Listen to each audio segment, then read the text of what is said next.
So Canada just activated a foreign policy weapon disguised as an infrastructure announcement.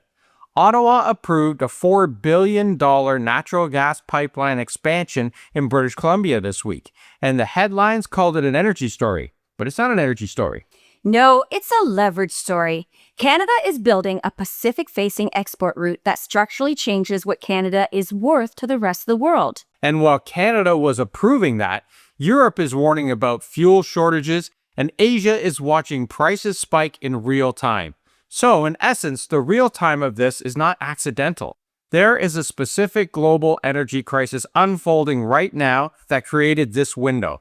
And for the first time in a long time, Canada moved while the window was open. So let's show you exactly what was built, why the world needs it right now, and what it permanently changes for Canada's position. The project is Enbridge's Sunrise expansion, a $4 billion build-out of the West Coast natural gas system in British Columbia. Now, this is not a new pipeline carved through the territory, so relax everybody. It adds capacity to an existing operating system by building parallel sections alongside infrastructure that is already in the ground. And that distinction, it has real consequences, because you get faster construction, an established environmental baseline, a timeline that corresponds to what global markets are actually demanding right now, not 15 years where the demand window may have already closed. The expanded system moves more natural gas from northeastern British Columbia and northwestern Alberta toward the Pacific coast.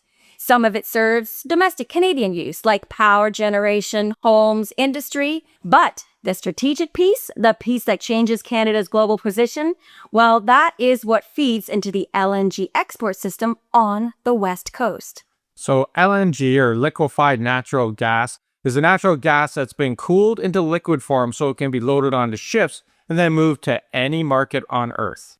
And any market on Earth is the entire point. Because right now, Canadian Energy has effectively one serious customer. That's it. The Sunrise approval begins to change that equation with infrastructure. So let's talk about why global demand for exactly this product, democratic, Pacific-facing, reliable LNG, is at a level right now that it has not been at ever before.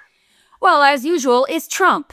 But now it's the Strait of Hormuz. That's the choke point for everything. It's that narrow waterway that everyone's been talking about between Oman and Iran, and it handles roughly 20% of global oil supply and a significant share of the world's LNG shipments. When that corridor gets tense, and right now it's very tense, energy importing nations start making different decisions about where their long-term supply comes from. And the decisions right now, well, they're consequential because they're locked in for decades.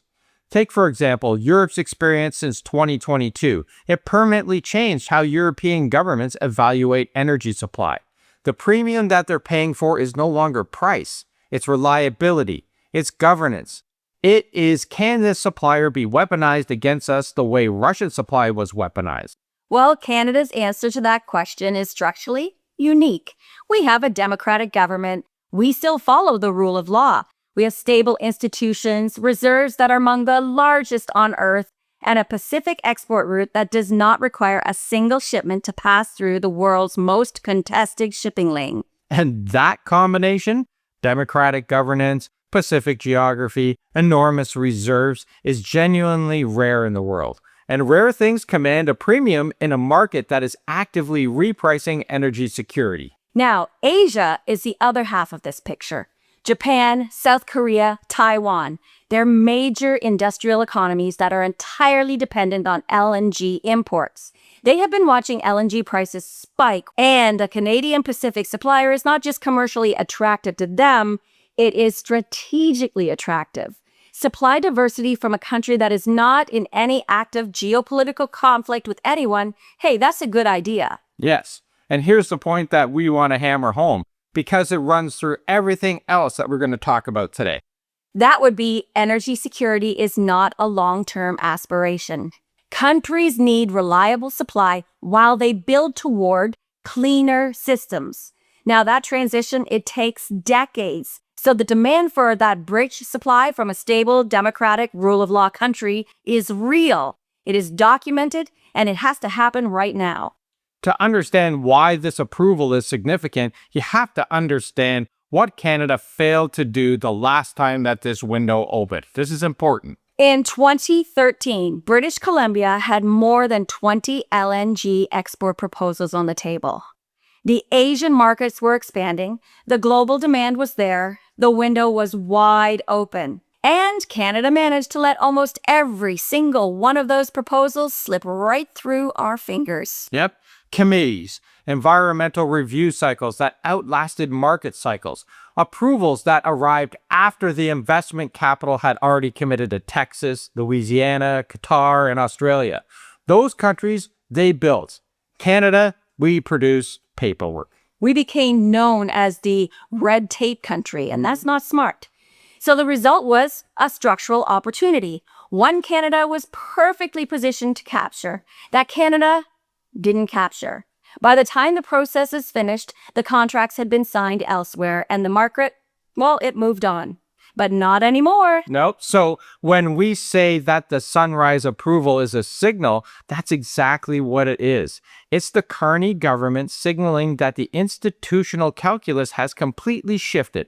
Canada has to build again with environmental rigor, with Indigenous partnership, with proper processes, but at timelines that correspond with the world as it exists today in 2026.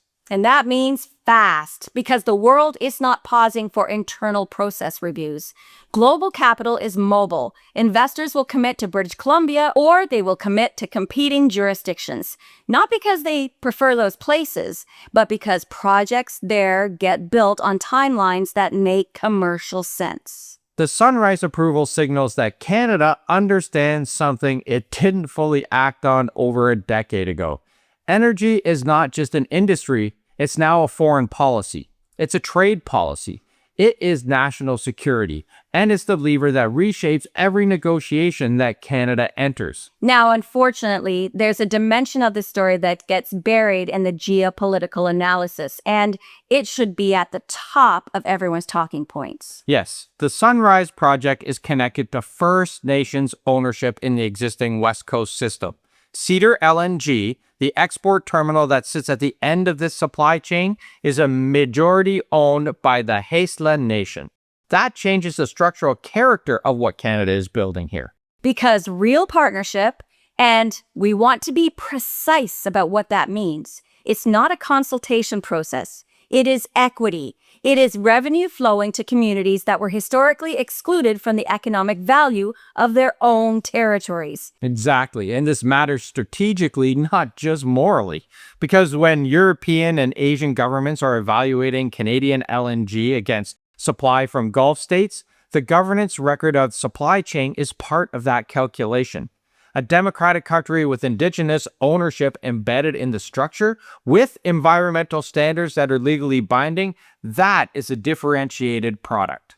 So if Canada is developing LNG at a scale in 2026 and way beyond, the standard has to be cleaner, more rigorously governed, and more genuinely Indigenous-led than competing supply. And Cedar LNG and the Sunrise connection represent what that can actually look like when it's done seriously and properly. That matters for every single project that follows here in Canada. So let's bring this to where Canada actually stands going forward, because the strategic picture has a very specific shape.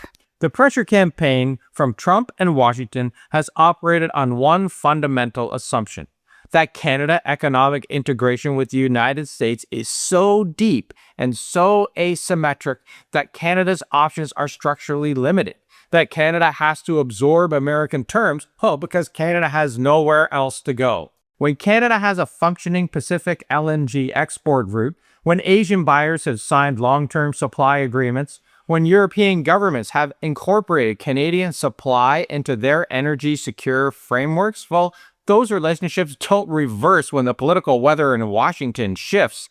They compound and continue to build going forward. And a Canada that sells energy to Asia, supports Europe's supply security, and still services North American demand is a Canada that enters every future negotiation with a fundamentally different set of options.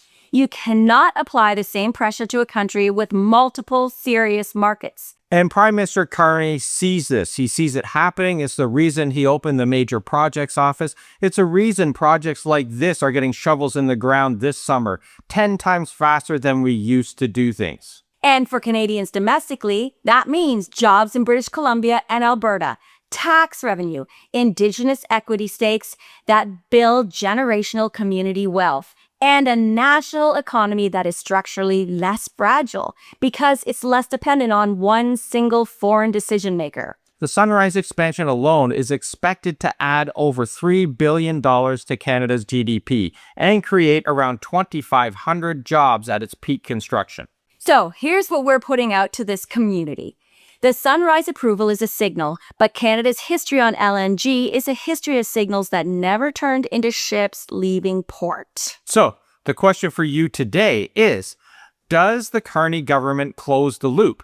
Cedar LNG operational, long-term contract signed, Pacific supply flowing, before the next political cycle resets the priorities. Or does Canada produce another decade of documentation? Drop your thoughts in the comments below because this community is always ahead of the mainstream media on how everything plays out, and we want to know what you think happens next. Make sure to like, subscribe, and click that bell so you don't miss our videos because we put one out every single day. See you tomorrow, everyone. Thanks for watching. Ciao for now.